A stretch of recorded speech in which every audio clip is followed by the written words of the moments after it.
Em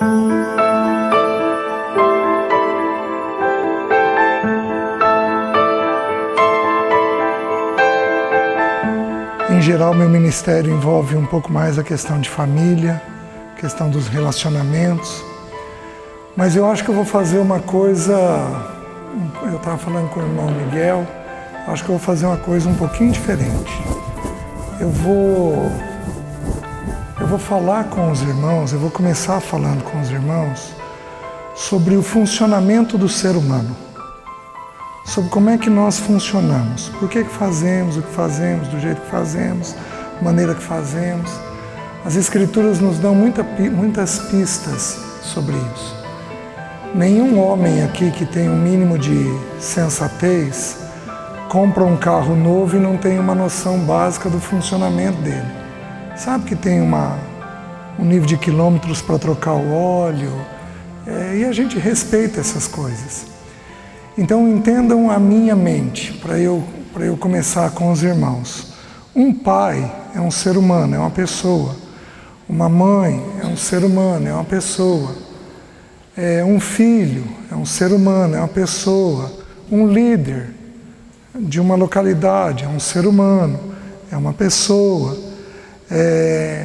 Uma criança é uma pessoa, é um ser humano. Uma ovelha aqui na igreja é um ser humano.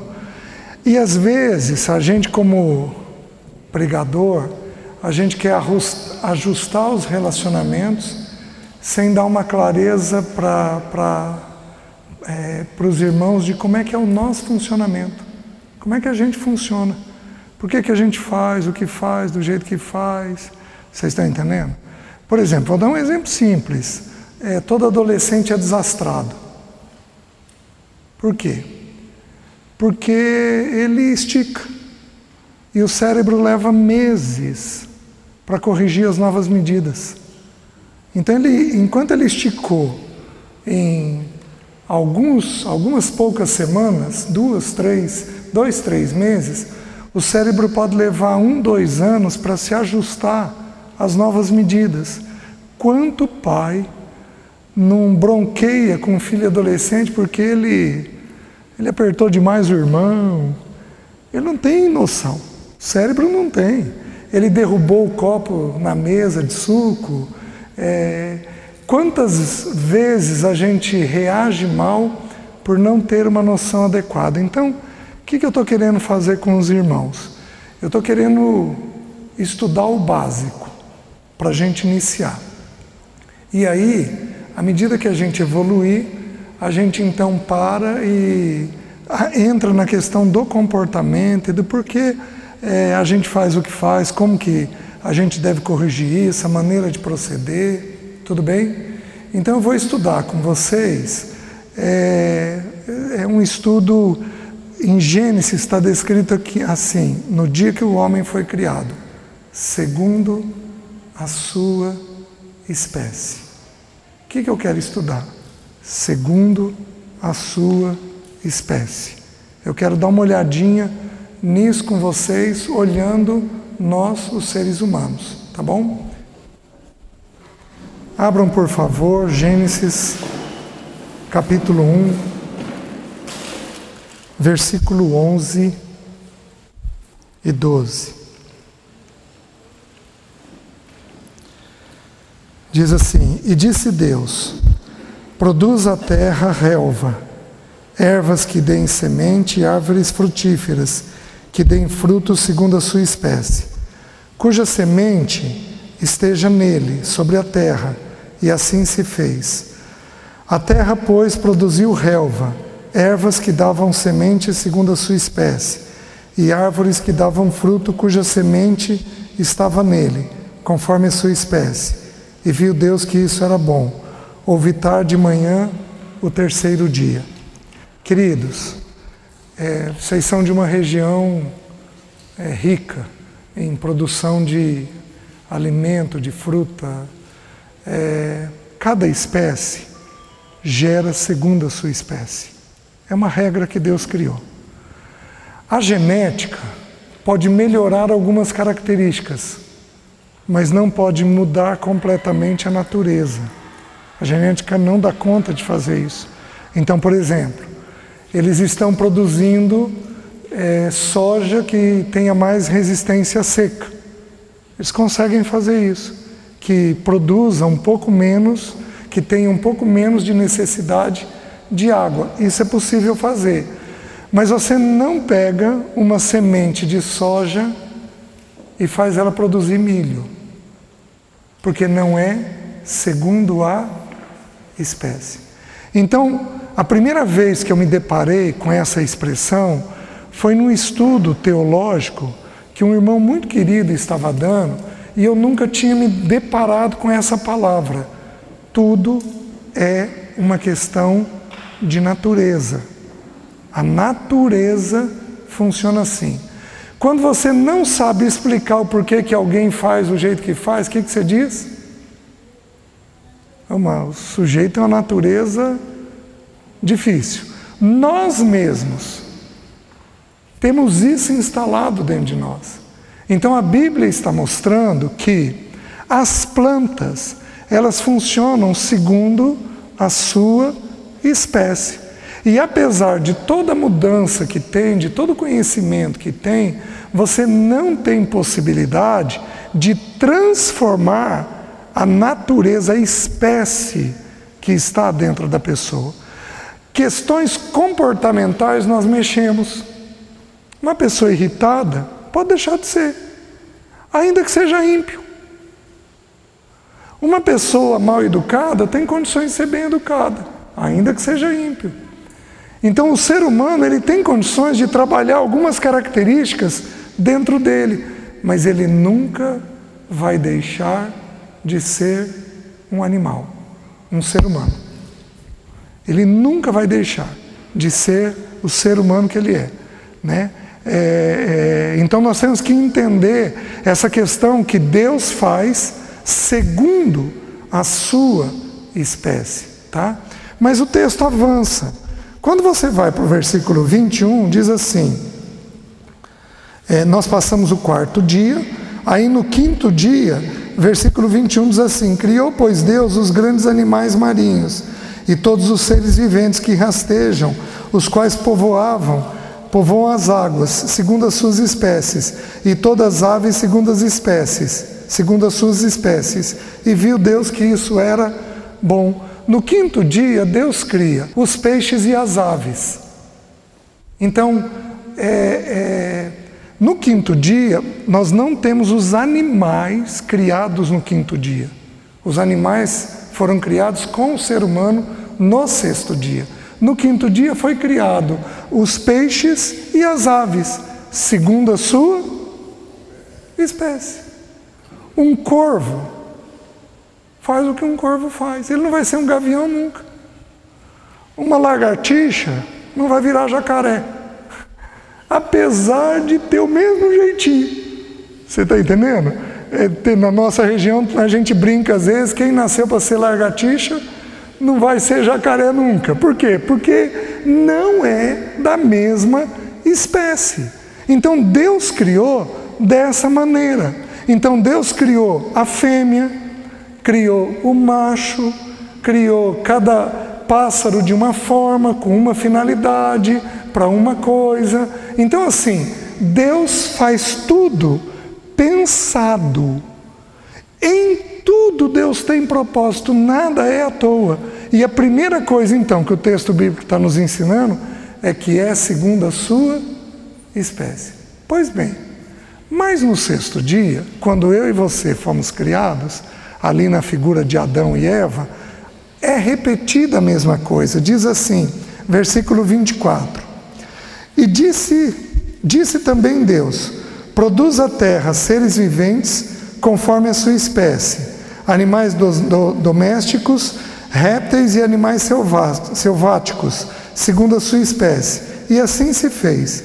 E fez Deus os animais selváticos segundo a sua espécie, e os animais domésticos conforme a sua espécie, e todos os répteis da terra conforme a sua espécie. E viu Deus que isso era bom. Também disse Deus, façamos o homem à nossa imagem conforme a nossa semelhança. Tenha ele domínio sobre os peixes do mar, as aves do céu, sobre os animais domésticos, sobre toda a terra e sobre todos os répteis que rastejam pela terra. Criou Deus, pois, o homem à sua imagem. A imagem de Deus o criou. Homem e mulher os criou. Queridos, no sexto dia, quando nós fomos criados segundo a sua espécie. Não, os teólogos, quando eles estudam essa porção, eles dizem o seguinte: como nós fomos criados no mesmo dia que os animais, o que nos torna a imagem e a semelhança de Deus é a consciência e a moralidade. Então nós temos consciência de certo e de errado.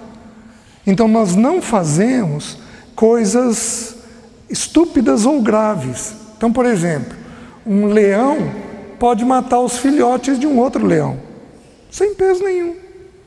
Ele está fazendo aquilo para preservar a espécie dele, a raça dele, a descendência dele. Ele está fazendo isso com essa finalidade. O ser humano, ele nasceu com uma consciência.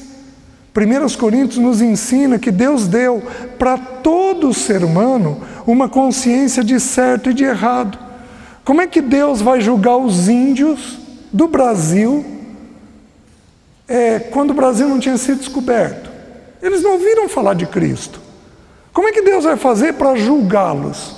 Deus vai usar a consciência que Deus colocou dentro deles, porque é uma consciência que acusa ou nos liberta, diz o texto bíblico. Então esta consciência que vai fazer isso com esses índios, né? Então os estudiosos dizem que a diferença está nesse ponto, no ponto de que nós temos uma consciência das coisas, um instinto relacional de alguma forma, e os animais não têm isso. Apesar que tem animais que beiram, que se aproximam muito do ser humano. Então, por exemplo, nós temos espécies de pinguins que são fiéis a vida toda. Nós temos aves que têm fidelidade a vida toda. Eles se juntam e nunca mais se afastam um do outro, que é um instinto que Deus colocou dentro do ser humano. Então, tudo é segundo a sua espécie. Está dando para os irmãos entenderem? Então, nós temos que compreender que quando fazemos o que fazemos, não é apenas uma questão comportamental. Tem coisa dentro de nós que está encalacrado na natureza, mas encalacrado. Abram, por favor, nós já vamos voltar para Gênesis, mas abram, por favor, em 2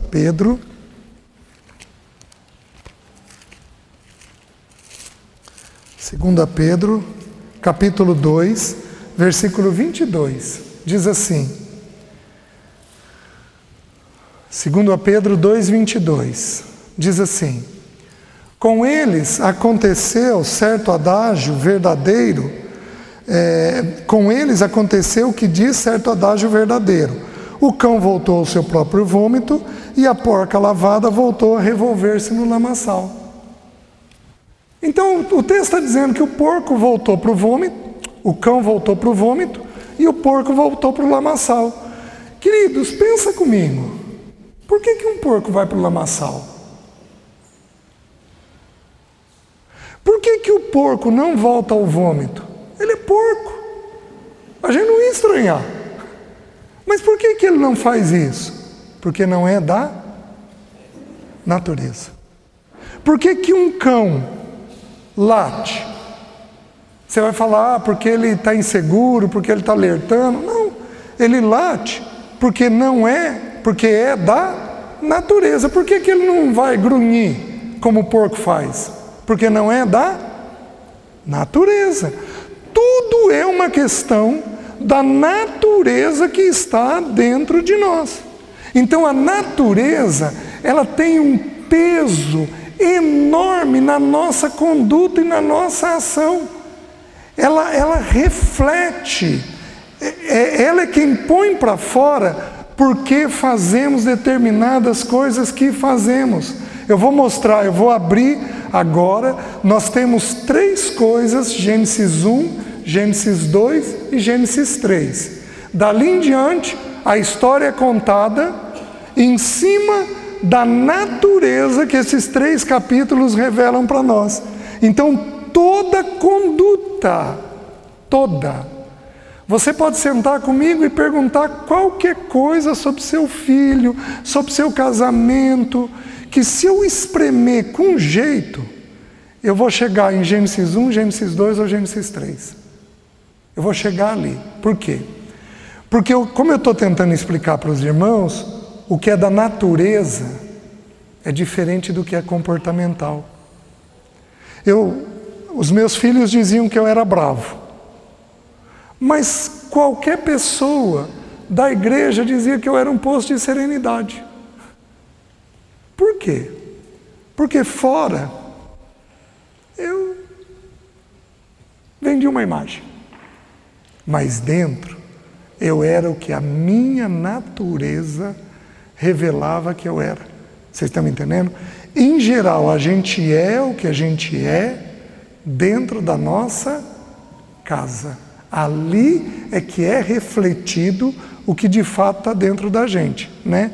Alguns são tão transparentes que refletem o que são em qualquer lugar, né? Mas outros, como eu, que tinha muita necessidade de aceitação, então eu jogava uma ideia. Para os de fora e para os de dentro, eu já tinha aceitação. Então eu era quem eu era.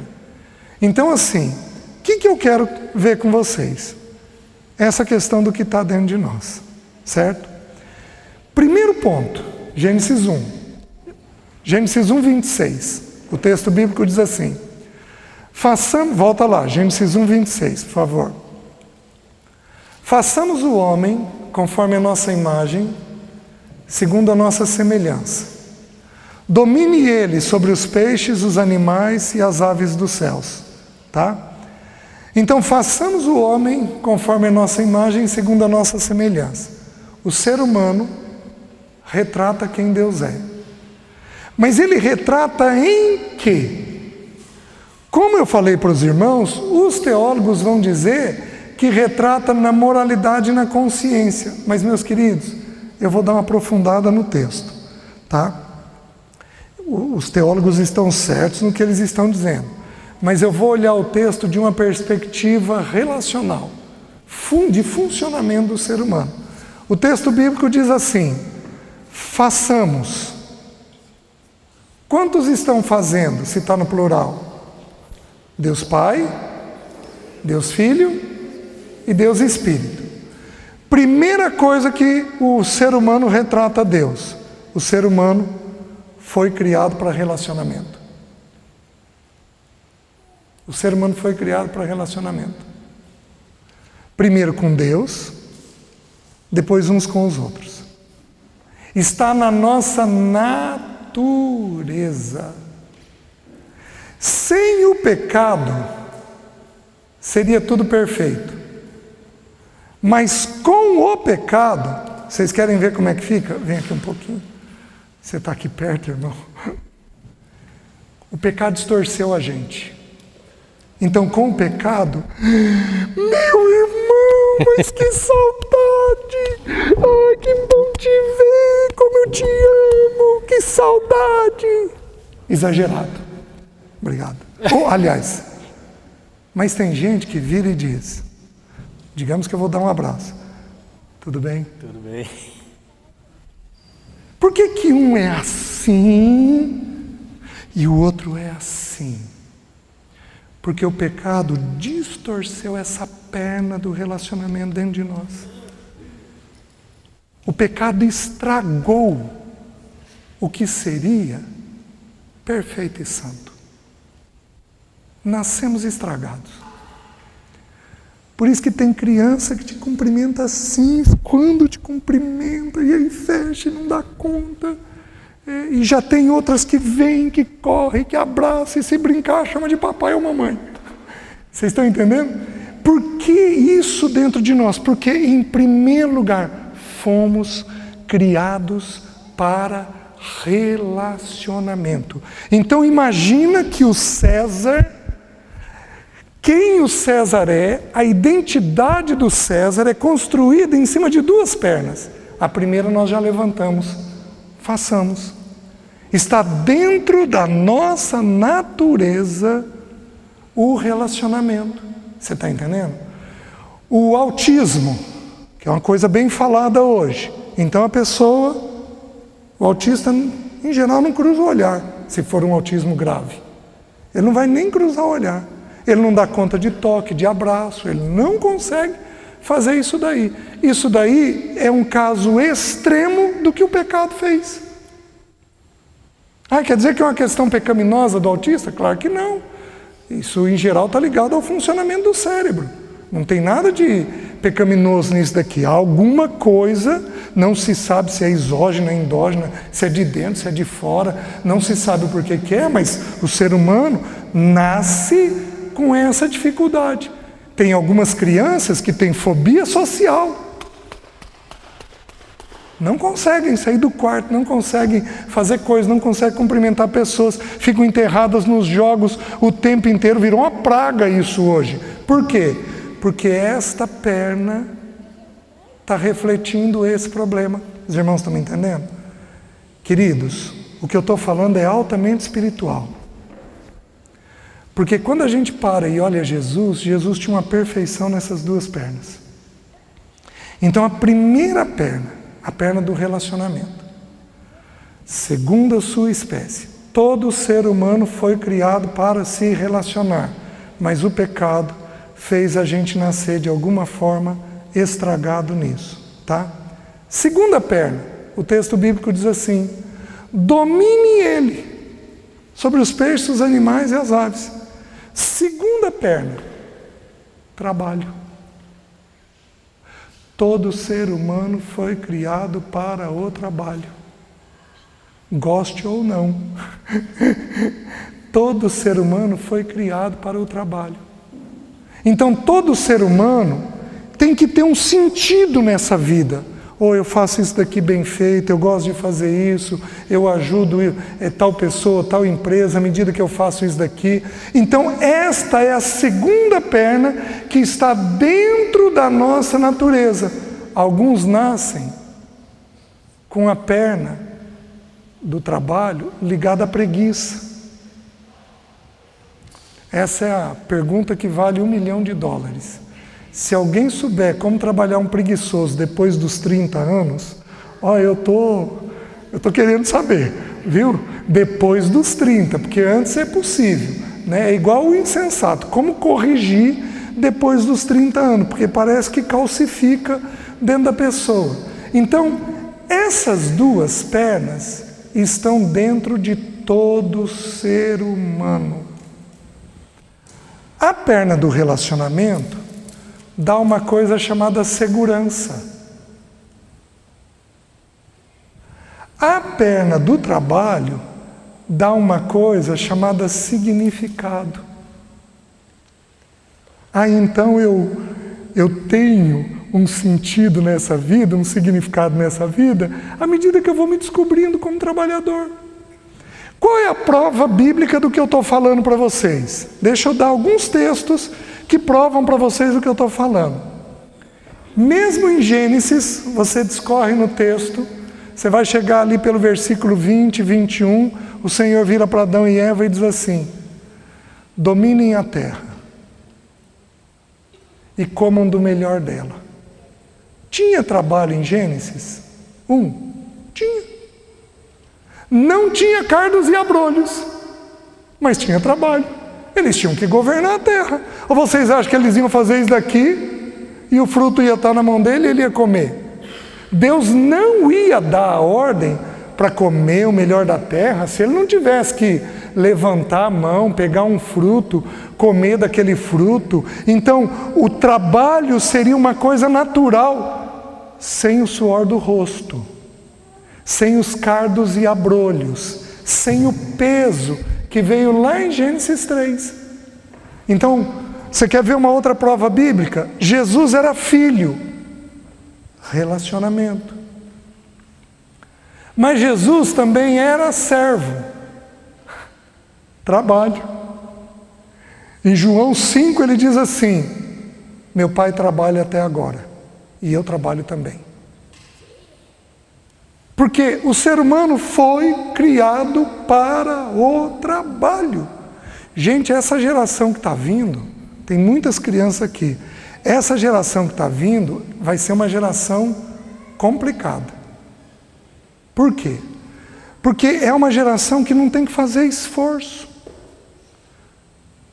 Na minha época, a TV era branca e preta.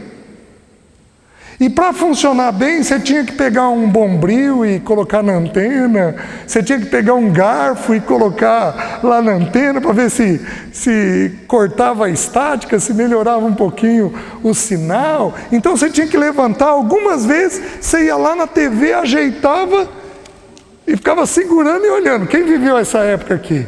Olha lá, isso daí é um esforço enorme. Hoje em dia, com o advento da Alexa, eles só falam: Alexa, tal canal. Gente, eles não têm que fazer esforço nenhum. Essa perna vai ficar problemática. Porque como é que você cria um filho sem o esforço que essa perna exige? Vocês estão conseguindo me entender? Então, o texto bíblico está dando pistas para nós do nosso funcionamento. Então, essa perna de relacionamento vai dar segurança. Essa perna de trabalho vai dar significado. Agora, você quer ver? Você se converte. Uma outra prova bíblica. Você se converte.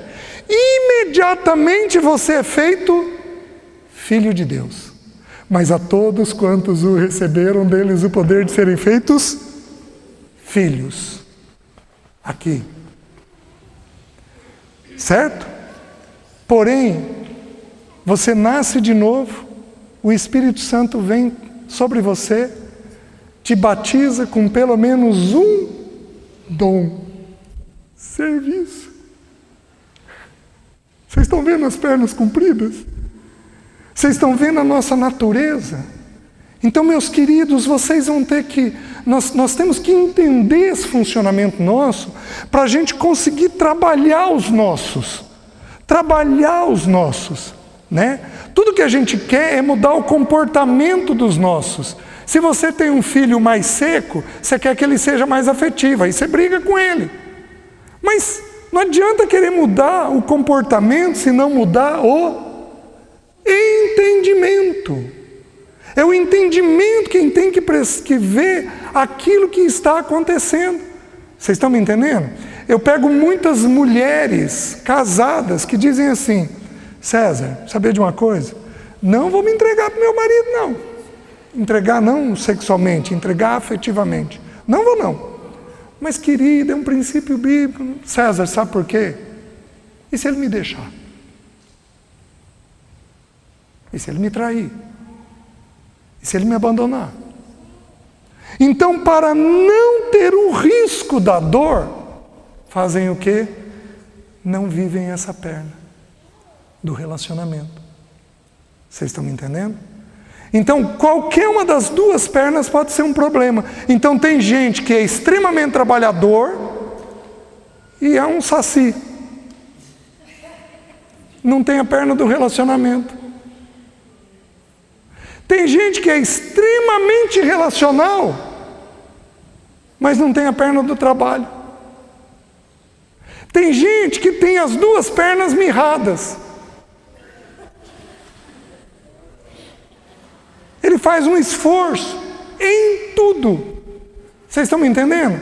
Por quê? Porque nós não sabemos, está ligado à natureza que nós nascemos, ao jeitinho que a gente nasceu, e está ligado ao comportamento que a casa dá para nós. Então, às vezes, a casa melhora ou a casa piora a gente. Vocês estão conseguindo me entender? Só que agora nós estamos entendendo essa realidade. Opa, peraí, eu tenho um problema aqui. Gente, quando a gente explica isso nos aconselhamentos na igreja, quando você explica essas duas pernas, mas faz tanto sentido. Mas faz tanto sentido, mas tanto sentido. E aí as pessoas começam a ver e ver o que elas precisam corrigir. Tem algo ainda importante no texto. O texto bíblico diz assim: o que vem primeiro, o façamos ou o domine? Qual a primeira perna? Relacionamento. Então prestem atenção. Esse daqui seria um desenvolvimento normal. Eu me relaciono e eu trabalho visando o relacionamento. Eu me relaciono e eu trabalho visando o relacionamento. Isso é uma coisa normal. Alguns de nós colocam o trabalho na frente do relacionamento. E aí o crescimento é lento. Ele até ocorre, mas ele ocorre de uma forma lenta. Vocês estão me entendendo? Quantas mulheres aqui não pedem para o marido trabalhar um pouquinho menos? Não levantem a mão. Ainda. Quem sabe amanhã a gente começa a levantar um pouco mais a mão, né? O trabalho com o pecado, com o advento do pecado, o trabalho em excesso, ele é o vazio de Eclesiastes. Vaidade de vaidade. Tudo é vaidade. Mas o trabalho, quando visa pessoas, relacionamento, aí é diferente.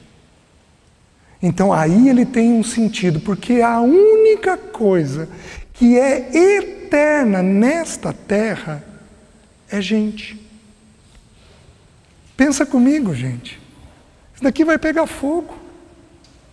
Meus irmãos, por que Deus está queimando a Europa? Por que vocês acham que Deus está queimando a Europa? Por que Deus queimou o Pantanal? Por que está queimando a Amazônia? É os homens que estão fazendo, é o governo, é a política. Gente, Deus não faz nada à toa, não cai uma folha sem que Ele permita. Imagina se uma floresta vai incendiar sem a permissão dele. Por quê? Porque Ele está dizendo para o ser humano que agora Ele vai encerrar tudo em fogo. Os elementos abrasados se desfarão, diz Pedro. Então Ele está mandando um recado para crentes e ímpios. Por que vocês acham que está esquentando? A gente desmatou demais. Gente, está esquentando porque Ele determinou que vai terminar tudo em fogo. Não dá para pegar fogo se não esquentar. Vai esquentar e vai pegar fogo, porque esse é o fim de todas as coisas. É assim que Deus determinou que seria. Então nós temos que entender que Ele está comunicando para nós pararmos e olharmos para dentro de nós o sentido disso daqui. Vocês estão entendendo? Pronto, falei essa primeira natureza.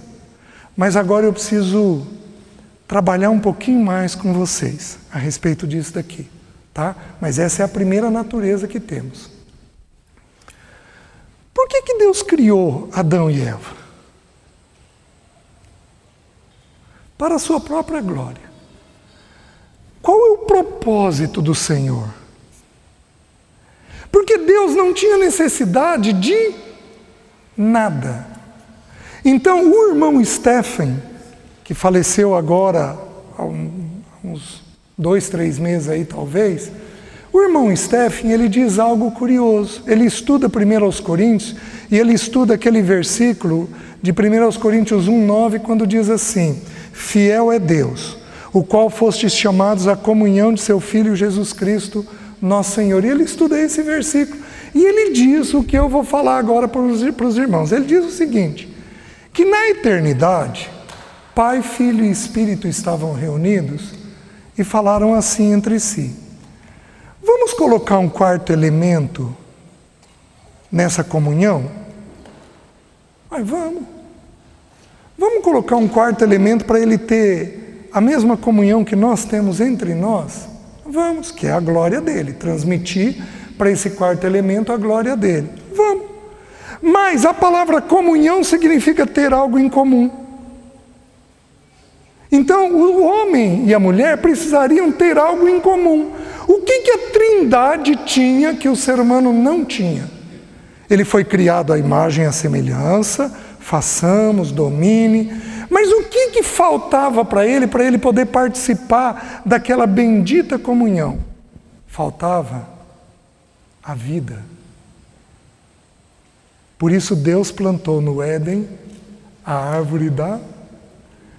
Quem é a árvore da vida? A própria pessoa do Senhor Jesus. Existem 3 palavras para a vida na Bíblia: psique, bios, psique de onde vem psicologia, é traduzido por psique, bios de onde vem biologia, o estudo das coisas naturais, e a outra palavra é zoe, que significa vida de Deus. Então faltava para Adão e Eva a zoe de Deus. O que Deus fez? Plantou a árvore no meio do jardim. E Deus não queria que Adão e Eva fossem obrigados a comer. Por isso ele deu uma ordem: de toda árvore você pode comer, mas da árvore do conhecimento do bem e do mal, que está no meio do jardim, dessa não comereis, porque no dia que você comer você vai morrer. Então Deus autorizou, só que o homem não comeu, comeu da árvore do conhecimento do bem e do mal. Então o homem precisava ter comido para dentro de si vida. Se ele tivesse comido vida, ele seria pertencente a essa comunhão. Guarda essa palavra. O ser humano foi criado para pertencer. O ser humano foi criado para pertencer. Está na natureza do ser humano. Ele foi criado para ser de alguém. Porque quando aprouve a Deus criá-lo, Deus o criou para si mesmo. Está fazendo sentido? Então, o instinto natural dentro de nós é pertencermos a alguém. É sermos de alguém. Esse é um instinto natural. O IBGE, há cerca de 12 anos atrás, estudou as torcidas de futebol no país. Aqui em Rondônia tem torcida, mais ou menos, não é muito de... Mas se eu levantar aqui os São Paulinos, os corintianos, os flamenguistas, vai sobrar, né? Vai ter gente aí, né, irmão? Vai ter gente aí. Sabe o que o IBGE descobriu em todas as torcidas? Sabe o que eles diziam? Eles diziam assim, era uma das perguntas: por que você pertence a essa torcida? Qual era a resposta? Porque eles são, para mim, como uma família. Por que o ser humano busca a trupe dos motoqueiros, a trupe dos cowboys, a trupe dos São Paulinos, dos corintianos e vai por aí afora? Por que o ser humano busca isso? Porque o ser humano tem dentro da natureza dele a necessidade de pertencer. Por que a mulher do bandido apanha e não larga? Porque ela precisa pertencer. Porque o propósito de Deus em Adão e Eva, que é refletido a nós, é pertencimento, é aceitação. Vocês querem uma outra pesquisa do IBGE, 10 anos atrás? Fizeram com drogaditos. Sabe o que descobriram?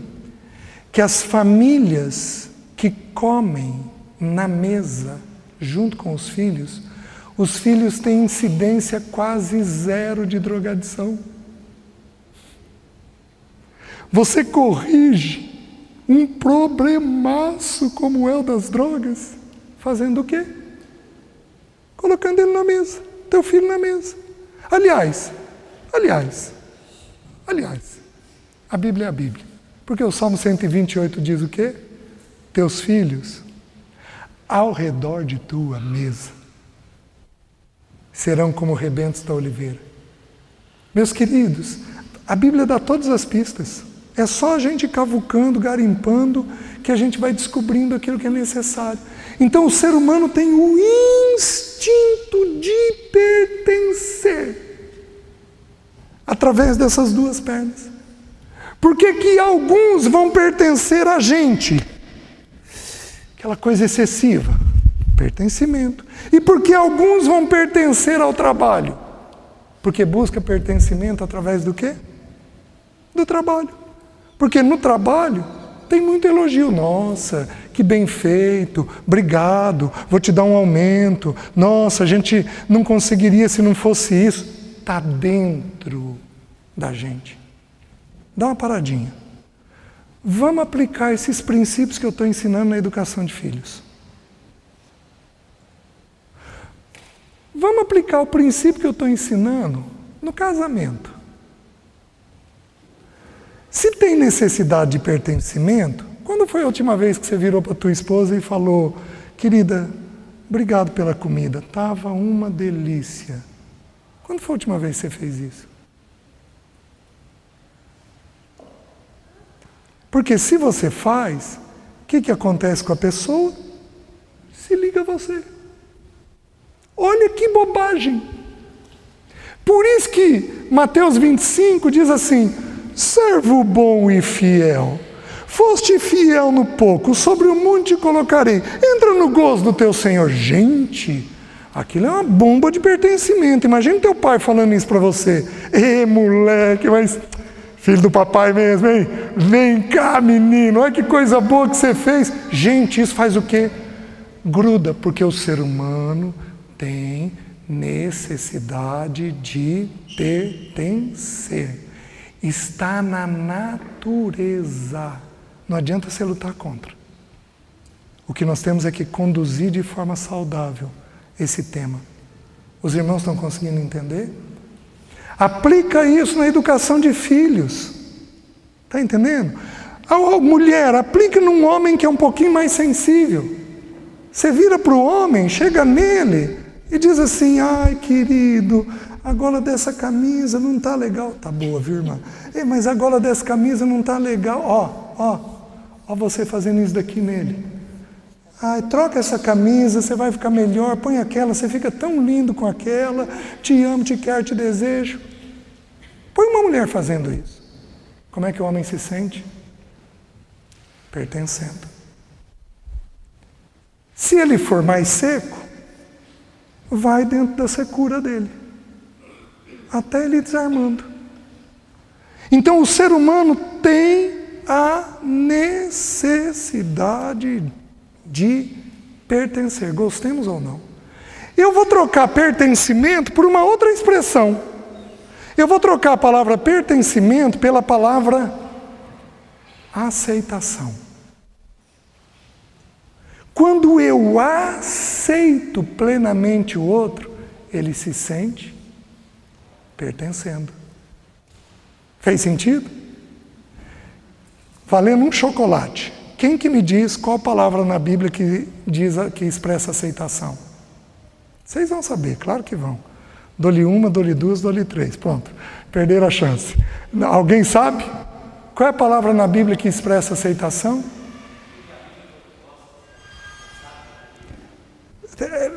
Mas eu queria uma palavra só.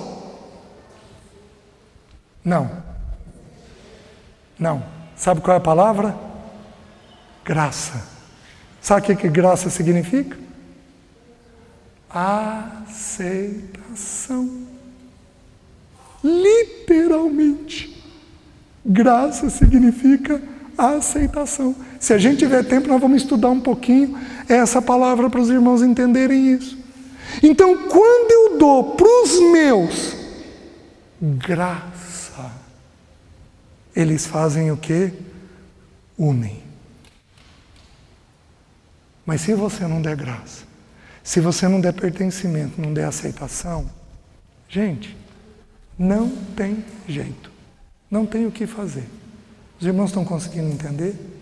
Aceitação, pertencimento, perna do trabalho, perna do desempenho, tá? Muito bem. Gênesis capítulo 2. Estamos falando da natureza. Nós estamos estudando segundo a sua espécie. É isso que nós estamos olhando e estudando, tá? Segundo a sua espécie. Então eu estou dizendo que o ser humano, ele tem uma espécie, nós estamos tentando entender o que está dentro da natureza dessa espécie. Então, nós temos o pertencimento, a aceitação, que é uma necessidade, e isso vem pela perna do relacionamento e pela perna do trabalho. Tudo bem? Feito até aqui? Deixa eu avançar. Gênesis 2 faz uma coisa diferente. Enquanto Gênesis 1 mostra a criação de Adão e Eva ao mesmo tempo, Gênesis 2 mostra a criação deles em separado. Então mostra como é que Adão foi feito. Então vamos dar uma olhadinha no texto. Gênesis capítulo 2, se não me engano, versículo 7. Então formou o Senhor Deus ao homem do pó da terra, e lhe soprou nas narinas o fôlego de vida, e o homem passou a ser alma vivente. Então, o ser humano é composto de 3 elementos. Pó da terra é corpo físico, fôlego de vida é o espírito, e o alma vivente é a minha psique. Deixa eu explicar para vocês. Então, nós temos esses 3 elementos dentro da nossa constituição. Estou falando de novo de coisa que é da nossa natureza. Então, você pode não gostar, mas você tem um corpo físico. Você pode não gostar dele. Você pode não gostar de uma parte do seu corpo, mas você tem um corpo físico. E esse corpo físico tem uma regra de funcionamento. Você tem um espírito, que é a parte que toca a Deus, e você tem uma alma dentro de você. Tudo bem? Deixa eu olhar esses 3 um pouquinho em separado. 1 Tessalonicenses, não abram, 1 Tessalonicenses 5:23 diz assim: e o vosso espírito, alma e corpo sejam conservados íntegros e irrepreensíveis até a vinda de nosso Senhor Jesus Cristo. Então, as 3 partes precisam ser santificadas, conservadas íntegras e irrepreensíveis até a vinda do Senhor. A parte física é fácil de ver. Por quê? Qual é o nome da irmã? Camille. Eu estou olhando a Camille. Quem a Camille é? É o corpo dela. Esse daqui, essa daqui é a Camille. Então eu identifico a Camille pelo corpo físico da Camille. Eu sei que é ela. Então, na hora que eu ver ela amanhã, a Camille chegou. Aquela é a Camille. Eu sei identificar pela parte física. Porém, a Camille tem um jeitinho de ser, que às vezes é bom, às vezes é ruim. Quem é a Camille? O corpo físico eu sei, mas quem é a Camille? A Camille é o que ela pensa, a emoção que ela tem e o que ela faz. Pensamento, emoção e vontade. Os irmãos lembram disso dos estudos? Todos vocês já ouviram? Quem nunca ouviu isso? Levanta a mão. Todos os irmãos já ouviram. Então, o funcionamento nosso é pensamento, emoção e vontade. Quem teve raiva essa semana? Levanta a mão. Levanta alto. Olha lá. Nossa, dá isso em Rondônia? Achei que era só para as bandas de baixo. Por que tem raiva? Raiva é uma emoção. Essa emoção deriva de algum pensamento. Então, nós temos emoções, raiva, medo, tristeza, angústia, ansiedade, tudo isso é emoção. Habita aqui na emoção da Camille. Mas o que faz essas emoções virem para fora? O que a Camille pensa. Dependendo do jeito que ela pensar, ela vai sentir. Então, por exemplo, eu vou falar da perda de alguém. Um irmão da igreja morreu. Como é que ela vai estar amanhã? Triste. Porque o pensamento é morte, o sentimento decorrente daquilo é tristeza. Então você precisa entender que quando o seu filho está agitado, quem aqui tem criança agitada? Levanta a mão. Quando o seu filho está agitado, a agitação habita na emoção. Tem alguma coisa rolando dentro da emoção dela. E essa coisa tem que ser despertada onde? Pelo pensamento. Então a gente vira e diz o quê? Para, moleque. Para, moleque. Eu já te disse que é para parar. Mas não vai ter jeito. Vou contar até 3. 1, 2. Olha o olharzinho dele para mim. 2 e 1. 2 e 2. Torcendo para ver se ele não faz nada, né? Para você não ter que disciplinar ele. E aí você pega, vai lá, disciplina e não corrige. Às vezes não corrige por quê? Porque a mente está estimulada de tal forma que a emoção está agitada. E o corpinho só está revelando o que está ocorrendo lá dentro. Então, se nós não entendermos a maneira pela qual nós funcionamos, nós não somos cooperadores com o Espírito Santo de Deus. Faz sentido? Nós precisamos ser cooperadores com o Espírito Santo de Deus. E o Espírito Santo respeita a maneira pela qual é a nossa natureza, a maneira pela qual nós funcionamos. Vocês estão me entendendo? Então, a Camille vai ter o pensamento, a emoção e a vontade. Se ela for mais afetiva, ela toma decisão pela emoção. Se ela for mais seca, ela toma decisão pela mente. Então, uma pessoa mais objetiva, ela toma decisão pelo racional dela. Se é uma pessoa mais emotiva, toma decisão baseada na emoção dela. Vocês estão conseguindo me entender? Mas se tudo começa na mente, o que alimenta a mente? Os 5 sentidos. Visão, audição, tato, paladar e olfato. Os 5 sentidos jogam informação para a mente da pessoa. E essa informação vai ser traduzida numa emoção e depois numa conduta. Vocês estão me entendendo? Mas, meus queridos, como é que nós fazemos com uma criança de 5 anos com um celular na mão? Qual é o nível de estímulo que ele tem? Você joga o mundo na cabeça dele. Aliás, eu só estou com o celular... Gente, eu quase não uso. Eu sou liberto. Mas estava no meu bolso. É porque eu tenho um aplicativo com os originais. Se eu precisar de algum original, eu preciso parar a mensagem e ir buscar ele. Vocês estão me entendendo? Mas eu não tenho problema nenhum com o celular. Mas nenhum. Mas como é que uma criança faz hiperestimulada por isso daqui? Jogando informação na mente o tempo inteiro. Então o que a gente faz? Não dá celular.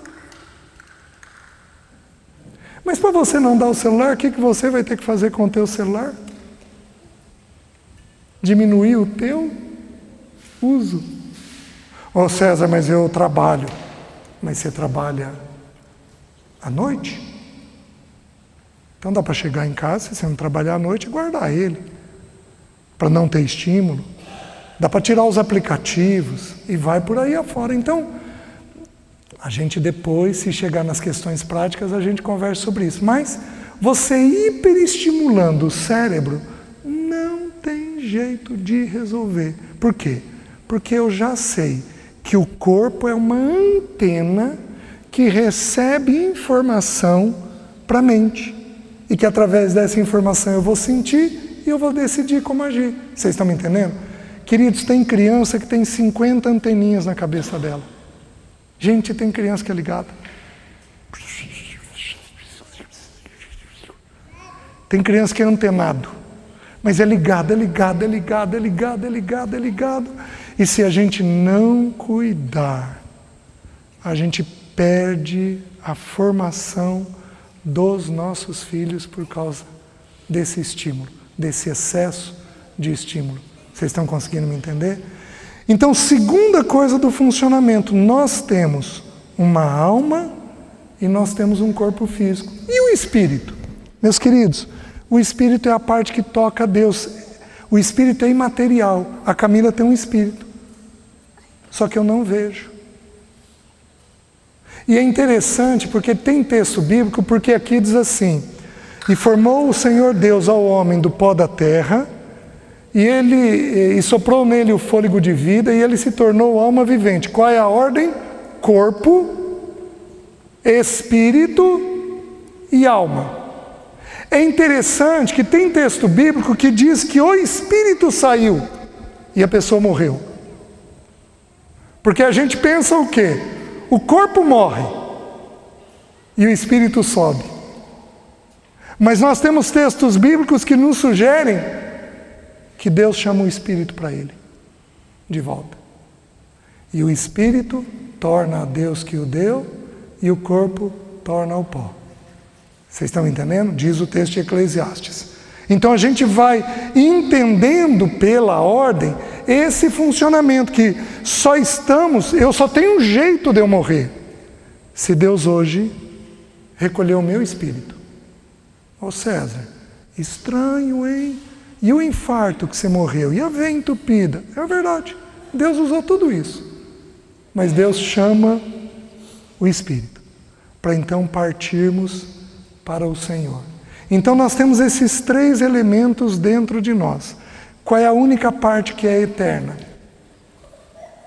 O espírito. Os estudiosos, quando a gente estuda, a gente diz que o homem é tripartido: espírito, alma e corpo. Mas os estudiosos mais afincos e melhores dizem que o homem é bipartido: espírito e alma e corpo.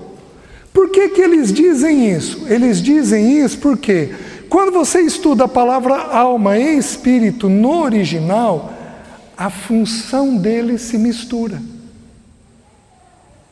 Então, às vezes o texto usa a palavra espírito falando uma função da alma. Então, particularmente eu acredito que para estudo nós olhamos em três partes, mas a fim de sabermos quem somos é em duas partes. Então, por exemplo, eu creio que minha esposa está na eternidade com o Senhor, sem um corpo, em espírito, mas com o jeitinho dela, com a natureza dela. Aquela natureza mais alegre, entusiasmada. Vocês estão me entendendo? Quando minha sogra partiu, eu imagino que a hora que o Senhor Jesus ficou de pé para receber minha sogra, ela estava atrás do Senhor. Ai, mãe, que bom que a senhora chegou. Vem cá, vamos passear, vamos achar uma nuvem. Deixa eu contar para a senhora como é que é bom isso daqui.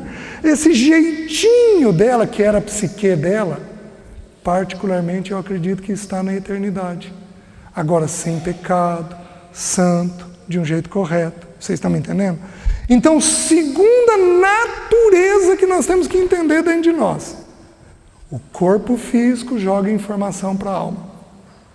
E a alma vai reagir baseado com essas informações. O pensamento vai determinar a emoção. E o pensamento e a emoção, queridos, eu tenho texto para tudo isso. Só não estou indo por questão de tempo, tá? Mas tem texto para a gente olhar tudo isso daqui, tá? Então, e esse espírito e essa emoção vão determinar o que a pessoa vai fazer. Tudo bem até aqui? Isso está dentro da nossa natureza. Gente, vocês querem uma coisa? É muito comum eu pegar nos aconselhamentos dos irmãos nas igrejas, é muito comum eu pegar irmãos com os filhos tensos, agitados, irritados, briguentos, com medo, sonhando à noite, chorando por tudo, não querendo ir para a escola. Alguém aqui tem alguém perto de você com essas características que eu citei? Criança com raiva, com medo, não querendo ir para a escola, brigando, agitada e vai por aí afora? Todos nós aqui vamos ter. Presta atenção. Em geral, quando os pais pedem ajuda, tá bom, vamos sentar e vamos conversar. A gente conversa e diz o seguinte: vamos fazer o seguinte, para saber se tem alguma coisa ou não, aumenta o pertencimento. Aumenta a aceitação da criança. Você vai tirar de 10 a 15 dias. Você não vai na casa da vizinha, você não vai na casa dos teus pais, você não vai se desgastar trabalhando demais, você vai se concentrar, vai sentar, vai brincar, vai fazer coisa junto. Em geral, você tira o problema. Só por aumentar o pertencimento. Porque o pertencimento está no básico. E aí quando você dá o estímulo correto para a criança, acaba aquela angústia, aquela agitação que ela tem. Vocês estão entendendo? Segunda coisa da natureza. Terceira e última coisa, Gênesis 3. Abram lá, por favor. Versículo 6. Vendo a mulher que a árvore era boa para se comer, agradável aos olhos, e árvore desejável para dar entendimento, tomou-lhe do fruto e comeu, e deu também ao marido, e ele comeu. Abriram-se então os olhos de ambos, e percebendo que estavam nus, coseram folhas de figueira e fizeram cintas para si. Quando ouviram a voz do Senhor Deus, que andava no jardim pela viração do dia, esconderam-se da presença do Senhor Deus, o homem e sua mulher, por entre as árvores do jardim, e chamou o Senhor Deus ao homem e lhe perguntou: onde estás? Ele respondeu: ouvi a tua voz no jardim, e porque estava nu, tive medo e me escondi. Perguntou-lhe Deus: quem te fez saber que estavas nu? Comeste da árvore que eu te ordenei que não comesses? Então disse o homem: a mulher que me deste por esposa, ela me deu da árvore e eu comi. Até aqui. Terceiro aspecto. Eva agora. Versículo 13. Disse o Senhor Deus à mulher: que é isso que fizeste? Respondeu a mulher: a serpente me enganou e eu comi. Até aqui. Queridos, terceira coisa que está dentro da nossa natureza. Todo ser humano foge. Todo ser humano foge. Não quer enfrentar. Todo ser humano. Em escalas maiores ou menores, todo ser humano foge. Por que um drogado usa droga? Porque ele está aliviando alguma dor. Faz sentido? Mas ele começou a usar porque os amigos influenciaram. Ele precisava da aceitação dos amigos, então ele tinha a dor da aceitação. Então ele tinha alguma dor dentro dele. Faz sentido? Por que um alcoólatra bebe? Porque ele está aliviando alguma dor que ele tem. Faz sentido? Por que um homem crente fica na frente da TV mais tempo do que deve?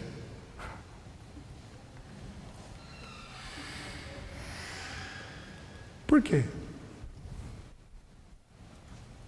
Por que um homem crente explode quando a mulher chama ele para uma conversa mais profunda? Por quê? Porque ele está fugindo. Por que um homem pode trabalhar demais? Porque, gente, tem fuga problemática, mas tem fuga boa. O trabalho em excesso pode representar fuga. Fuga do quê? De alguma coisa que dói. Porque só fugimos daquilo que dói. Vocês estão me entendendo? Então, todos nós vamos ter pequenos mecanismos de dor dentro de nós. E aí, consequentemente, de fuga. O homem transferiu para a mulher a culpa. Mulherada, em Rondônia isso acontece também? A culpada é a mulher? Ou não? Então, quando você espreme um pouquinho, mas também você, é instinto adâmico. A psicologia veio, numa das correntes dela, chamada psicanálise, trouxe um mecanismo de defesa chamado transferência. Então, se a Camila falar algo para mim, eu vou pegar e vou falar para o Ivan desse algo. Você está me entendendo? Eu vou transferir para outra pessoa aquilo que é meu. Por que fazemos isso? Fazemos isso porque nós temos uma tendência de fugir das nossas dores. Vocês estão me entendendo? Adão foi tão hábil que Porque ele transferiu para duas pessoas na mesma frase: a mulher que o Senhor me deu. Porque em última instância, de quem era a culpa? Quais os mecanismos de fuga mais comuns? A mulher, no homem e na mulher. Mas deixa eu ver se eu consigo separar. Na mulher, agitação, falar mais alto, ficar irritada, cobrar demais. Tudo isso é mecanismo de desespero, é mecanismo de fuga. Ah, mas está fugindo do quê? Está fugindo da dor. Ela está tendo que gritar para ver se consegue aliviar aquela dor. Só que é um mecanismo de fuga. O nosso Senhor Jesus fugia? Não. Dele não se ouviu a voz na praça, não gritava, não falava alto, não pisava a cana quebrada, não torce aquela que fumega. Vocês estão me entendendo?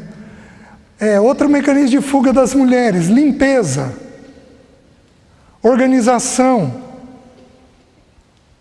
Então, vai organizando demais, vai deixando tudo em ordem.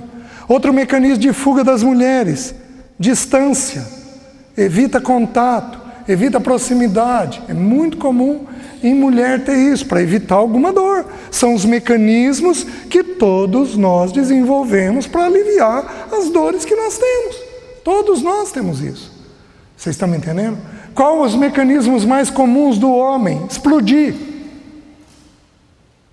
Para! Vai continuar com isso. Porque a hora que você explode, você assusta, e aí parece que tudo fica resolvido, né? Está todo mundo assustado, todo mundo diminui o tom. É um mecanismo de fuga, né? Essa onda que nós vivemos aí, de homens agredindo mulheres, é por quê? Porque os homens são tão doloridos hoje, são tão sensíveis, tão mal resolvidos, que não suportam um mínimo de desprezo. Ah, não é minha, não vai ser de mais ninguém. Vai morrer hoje. Vocês estão entendendo? É um mecanismo de fuga, numa coisa excessiva dessa. Outro mecanismo de fuga de homem: hobby, lazer, carro, pescaria. Vocês estão numa região disso. Futebol. Outro mecanismo comum de fuga de homem é trabalho.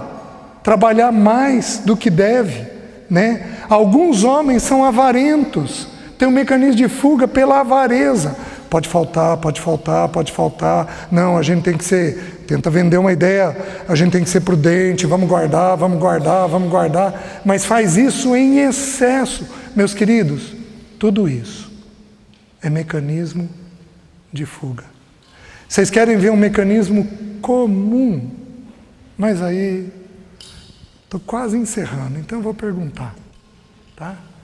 Quem aqui criticou alguém esse ano? Olha como é que eu estou sendo bom. Levanta alta a mão. Gente, em Rondônia tem disso? Então, é verdade, irmão. Não é a transferência não, né? Tem muito paranaense aqui. Sabe o que é a crítica? Você decore Romanos 2:1. Portanto, és indesculpável quando julgas a quem quer que sejas, porque no que julgas a outro, a ti mesmo te condenas, pois praticas as próprias coisas que condenas. Criticamos o que está dentro de nós. Então o que a gente faz? Como dói em mim, eu vou falar da Camille. Né? Aí eu vou falar mal dela. Eu acho que não deve, né? Mas eu posso fazer. Então, a gente tem esse mecanismo. Os irmãos estão entendendo? Isso é instintivo. Se não corrigirmos desde cedo, se não ensinarmos a lidar desde cedo, é difícil corrigir na juventude ou mais tarde. Os irmãos estão entendendo? Então nós estamos dando aqui um perfil de como é o ser humano, da natureza nossa, para amanhã a gente avançar nas condutas que a gente tem que ter. Amém? Vamos orar? Senhor, obrigado pelo Teu amor e pela Tua graça. Obrigado pela Tua palavra, que é uma lâmpada, é uma luz para podermos andar. Senhor, nos ajuda. Nos ajuda. Temos tanto esse instinto em nós, essa natureza pecaminosa. Nos ensina a lidar com tudo isso, para que o Teu bom nome seja glorificado. Purifica os irmãos individualmente. Purifica os casamentos. E, Senhor, preserva os nossos filhos. Faz isso, eu oro, em nome de Jesus. Amém. Amém, irmãos. Deus abençoe.